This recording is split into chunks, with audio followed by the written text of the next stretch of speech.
3 أذكار مهمين جدا لو واظبنا عليهم، دول سبب في زيادة الإيمان. كلنا بنشتكي إن إحنا مشغولين وإن إحنا عندنا حاجات كتيرة جدا وذنوب ومعاصي وحاجات كتير ممكن نعملها بتكون سبب في ضعف الإيمان في قلوبنا، وده حقيقة. سيدنا النبي عليه الصلاة والسلام يقول لنا إن الإيمان لا يخلق في جوف أحدكم كما يخلق الثوب. يعني إيه؟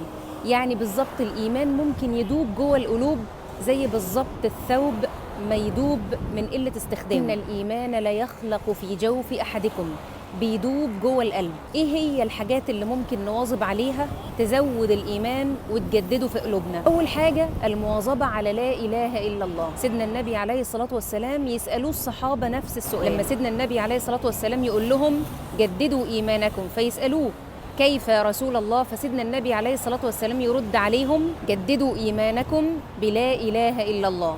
المواظبة على ذكر لا إله إلا الله سبب في زيادة الإيمان. تاني ذكر سبب في زيادة الإيمان هو الاستغفار، لأن احنا لسه بنقول الذنوب والمعاصي اللي احنا بنعملها بتكون سبب إن الإيمان يبلى ويذوب، فالاستغفار من الذنوب أكيد هيكون سبب في زيادة الإيمان وتجديده في القلوب. ثالث ذكر الصلاة على سيدنا النبي عليه الصلاة والسلام. اشمعنى الصلاة على سيدنا النبي؟ لأن سيدنا النبي عليه الصلاة والسلام يقول لنا من صلى علي صلاة صلى الله عليه بها 10. نصلي إحنا على النبي عليه الصلاة والسلام مرة، الله عز وجل يصلي علينا 10 مرات.